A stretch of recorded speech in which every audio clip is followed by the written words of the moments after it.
అందరికీ నమస్కారం. మనం చెప్పుకోబోయే కథ 'నాణేనికి మూడో వైపు'. రచించిన వారు స్వామిగారు. కథలోనికి వస్తే, నేనెక్కాల్సిన రైలు సమయానికే ప్లాట్ఫామ్ మీదకు వచ్చింది. పిల్లల తల్లులు, ముసలివాళ్ళు అందరూ ఎక్కాక చివరికి ఎక్కి నా బెర్త్ వెతుక్కుని బ్యాగ్లోంచి పుస్తకం తీసి చదువుతూ కూర్చున్నాను. బయలుదేరాల్సిన టైం పావుగంటయింది. ఇంకా సిగ్నలే ఇవ్వలేదు. అయినా ఈ రైల్వేస్ ఎప్పుడూ ఇంతే.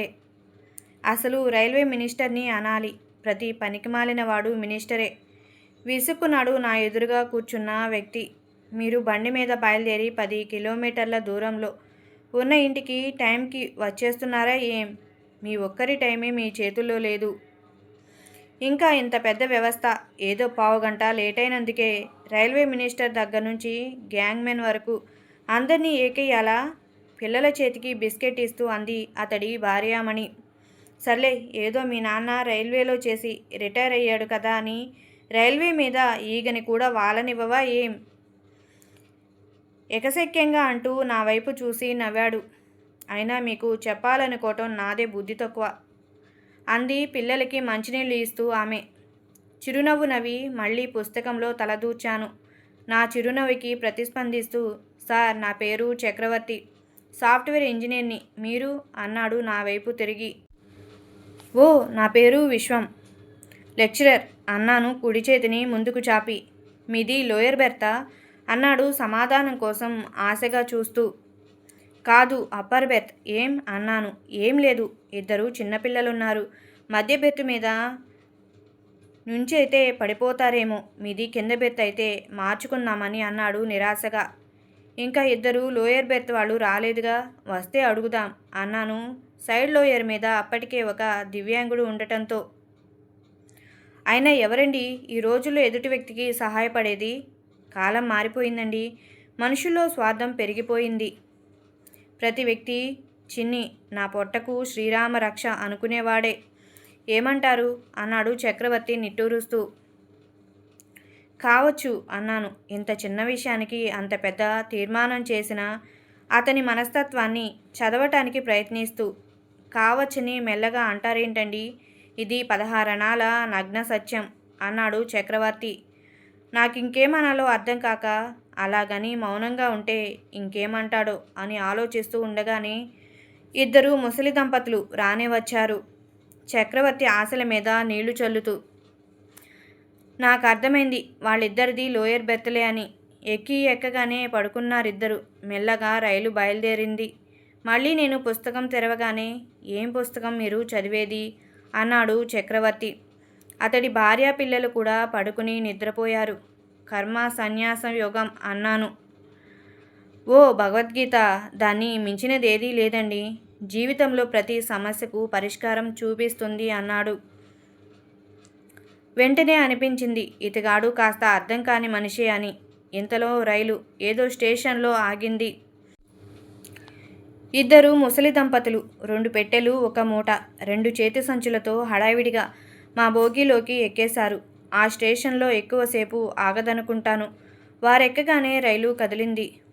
వాళ్ళని ఎక్కించిన వ్యక్తి కిటికీ దగ్గర తలపెట్టి, టీసీని అడగండి, అడ్జస్ట్ చేస్తాడు అన్నాడు.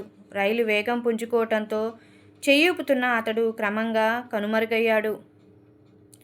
నికార్సైన పల్లెటూరి జీవితపు స్వచ్ఛత వారి కట్టుబొట్టులో తుణికిసలాడుతోంది. వారు నా పక్కనే కూర్చున్నారు. మీ టికెట్ కన్ఫర్మ్ కాలేదా? మరిక్కడెందుకు కూర్చున్నారు అనే అర్థం ధ్వనించింది చక్రవర్తి గొంతులో. వెయిటింగ్ లిస్ట్ బాబు, కన్ఫర్మ్ అయిందో లేదో తెలుసుకునే టైం లేక ఆదరాబాదరాగా ఎక్కేశాం, సంజాయిషి ఇస్తున్నట్టు అన్నాడు వృద్ధుడు. ఇంతలో టీటీ రానే వచ్చాడు. అందరి టిక్కెట్లు తనిఖీ చేశాక ఆ వృద్ధ దంపతుల టిక్కెట్లు చూసి, మీవి S1లో కన్ఫర్మ్ అయినాయి, ఇది S10. ఇప్పట్లో ఎక్కడా ఎక్కువసేపు ఆగదు. ఎలాగో అలా బోగీల మధ్య దారిలోంచి వెళ్ళండి అంటూ వారి బెర్త్ నంబర్లు రాసిచ్చి వెళ్ళిపోయాడు. ఏం జరుగుతుందా అని ఆసక్తిగా ఎదురు చూస్తున్న చక్రవర్తి మళ్ళీ రంగప్రవేశం చేశాడు. మీరిద్దరూ ముసలివాళ్లాయే. ఇన్ని బోగీలు దాటుకుంటూ ఎలా వెళ్తారు? అందుకే ఈ వయసులో ఎవరితోడూ లేకుండా ప్రయాణాలు చేయకూడదు అంటూ ఒక ఉచిత సలహా పారేశాడు. నిజమే బాబు, కానీ మా అబ్బాయికి రావటానికి వీలు కాలేదు. మేం వెళ్ళక తప్పని పరిస్థితి. అందుకే అర్ధాంతరంగా బయలుదేరాల్సి వచ్చింది. సంజాయిషీ ఇస్తున్నట్టు అన్నాడు వృద్ధుడు. అలాగంటే ఎలాగండి? ఇప్పుడు చూడండి ఎంత ఇబ్బందో.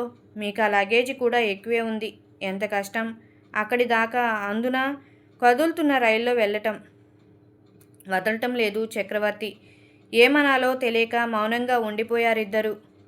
ఒక్కోసారి ఎదుటివారి పట్ల మనం ప్రదర్శించే జాలి సమస్యను మరింత జటిలం చేయటమే కాక, వారికి మన జాలే సమస్యగా పరిణమించే అవకాశం కూడా ఉంది. ప్రస్తుతం వారి రెండు విధాలుగానూ ఇబ్బంది పడుతున్నట్లు అనిపించింది నాకు. ఏదో ఒకటి ఆలోచించాలి. కానీ అలా కూర్చుంటే ఎలాగండి? అన్నాడు చక్రవర్తి. మీరు వెడితే మేం పడుకుంటాం అన్న ధోరణిలో. నేను అంతా గమనిస్తూ ఏం మాట్లాడకుండా చదువుకుంటూ కూర్చున్నాను. వారి పరిస్థితి చూస్తే వారంతట వారు తమ బెర్తుల దాకా నడిచి వెళ్ళగలగటం కూడా కష్టమే అనిపిస్తుంది. ఇక సామాను కూడా తీసుకుని వెళ్ళాలంటే చెప్పవలసిన పని లేదు. చూద్దాం మన చక్రవర్తి ఏం చేస్తాడో అని గమనిస్తూ కూర్చున్నాను. ఏం మాస్టారు, మేమింత జటిలమైన సమస్యతో సతమతమవుతుంటే ఏం మాట్లాడకుండా నీరో చక్రవర్తిలా పుస్తకం చదువుతూ కూర్చుంటారే అన్నాడు ప్రతిస్పందనగా తలపైకెత్తి. ఓ చిరునవ్వు నవ్వాను. నా వంక అనుమానాస్పదంగా చూశారా దంపతులు. ఇప్పట్లో ఏ స్టేషను వచ్చేట్లు లేదు అన్నాడు చక్రవర్తి రైలు వేగం పుంజుకోవటం గమనించి. చక్రవర్తిలో అసహనం పెరగటం స్పష్టంగా గమనించాను. నేను ఒక ఉదుటున లేచి వారి సామాను కొంత చేతుల్లోకి తీసుకుని ఒకరిని నాతో రమ్మన్నాను. అలా 2 విడతల్లో 10 నిమిషాల్లో వారిని వారి బెర్తుల దగ్గర దించాను. దేవుడిలా వచ్చి సాయం చేశావు బాబు. ఏ తల్లి కన్న బిడ్డవో అన్నారా దంపతులు నాకు నమస్కరిస్తూ. ఎందుకు బామ్మగారు అంత మాట? మీరు పెద్దవాళ్ళు, అలా నమస్కారం చేయకూడదు. అయినా మనిషి మనిషిలా బ్రతకగలిగితే దైవం మనుష్య రూపాన రావాల్సిన శ్రమ ఉండదు. మనిషిని దేవుణ్ణి చేయాల్సిన అవసరము ఉండదు. అందుకే దేవుడు సైతం తనకు శ్రమ తగ్గించే మానవత్వాన్నే ప్రేమిస్తాడు అన్నాను. ప్రతిస్పందనగా వారి కళ్ళల్లో నీళ్లు, ముఖాలలో సంతోషం, మనుషుల్లో తృప్తిని చూడగలిగాను. వారికి జాగ్రత్తలు చెప్పి నా భోగికి బయలుదేరాను. వచ్చి రాగానే చక్రవర్తి, మీరేంటండి అంత ఆవేశంగా? చిరునవ్వు మరో కిస్తీ విడుదల చేస్తూ తన సహజసిద్ధమైన శైలిలో అన్నాడు సమస్య తీరిపోయినందుకు విశ్రాంతిగా. ఆలోచన ఆవేశాలలో ఆలోచననే విజ్ఞులు సమర్థించిన కొన్ని సందర్భాలలో ఆలోచనకి తోడు ఆవేశం ఉన్నప్పుడే పనులు సానుకూలమవుతాయి. నేను కేవలం ఆవేశంతో ఏమీ చేయలేదు. ఆలోచించే చేశాను. ప్రశాంతంగా మళ్ళీ నా పుస్తకంలో తలదూచుతూ అన్నాను. కొద్దిగా అర్థమయ్యేట్టు చెబుదురు అన్నాడు చక్రవర్తి. మీ భాషలో చెప్పాలంటే కర్మఫల త్యాగం అన్నాను. ఇదేదో మార్జాల బిడాల సంబంధం లాగా ఉంది అన్నాడు నేను మరింత జటిలంగా చెప్పాననే ఉద్దేశంతో. ఏమీ లేదు, వారు అవసరంలో ఉన్నారు. నేను సహాయం చేయగలిగి ఉన్నాను అంతే అన్నాను నవ్వేస్తూ. నా వైపు తిన్నగా చూడకుండా కిటికీలో నుంచి బయటకు చూస్తూ. అలా అలవాటు చేస్తే వారికి సహాయం పొందటం అలవాటైపోతుంది. ఎవరో ఒకరు సహాయం చేస్తారులే అనే దృక్పథం వాళ్లలో బలపడుతుంది. అదే ఒకసారి ఇబ్బంది పడనిస్తే మరోసారి తోడు లేకుండా రారు అన్నాడు చక్రవర్తి. నాకు ఒళ్ళు జల్దరించింది. కొద్దిసేపటి క్రితం మనుషుల్లోని స్వార్థం గురించి, సాటి మనిషికి సహాయం చేయటంలోని ఔన్నత్యం గురించి మాట్లాడిన వ్యక్తేనా ఇతడు అనిపించింది. అప్పుడు అతడు సహాయం అవసరమైన వ్యక్తి కనలా అలా.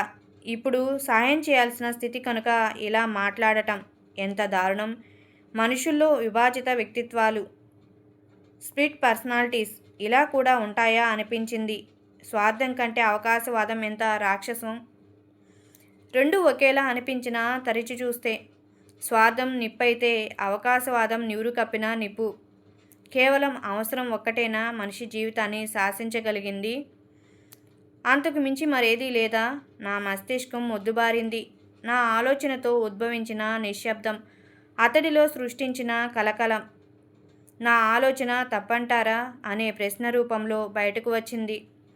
తిన్నగా నీ ఆలోచన తప్పు అని చెబితే దాన్ని ధనాత్మకం, పాజిటివ్గా తీసుకోగలిగిన వ్యక్తిలో ప్రపంచంలో చాలా అరుదు. అతడు ఏ వర్గంలోకి వస్తాడని నేనిప్పుడు నిర్ధారించుకోవాల్సిన అవసరం లేదు. అలాగని నా అభిప్రాయం చెప్పకపోవటం సైతం ఒప్పు కాదు. హనుమంతుడి గురించి రాక్షసులు సీతాదేవిని అడిగితే చెప్పటం ఇష్టం లేని సీతాదేవి, పాము జాడలు పాముకి తెలుస్తాయి, రాక్షసుల మాయలు రాక్షసులకు తెలుస్తాయి అని చెప్పి తప్పించుకున్న విషయం గుర్తొచ్చింది. ఆలోచనలో ఉన్న నేను అంత తీవ్రంగా ఆలోచించాల్సిన విషయమా అన్న అతడి మాటలతో సమాధానం చెప్పాల్సిన బాధ్యత గమనించి అన్నాను.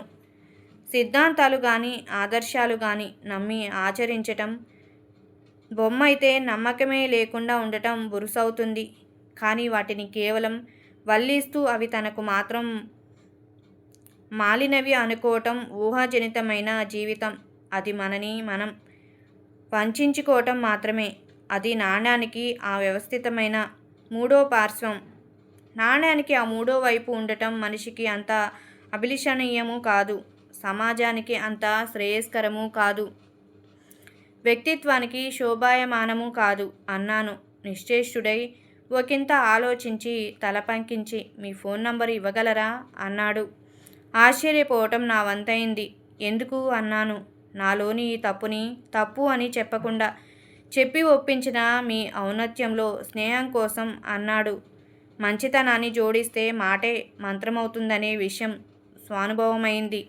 ఇంతటితో ఈ కథ సమాప్తం. ఈ కథ నచ్చినట్లయితే లైక్ చేయండి, షేర్ చేయండి, సబ్స్క్రైబ్ చేసుకోండి. Thank you.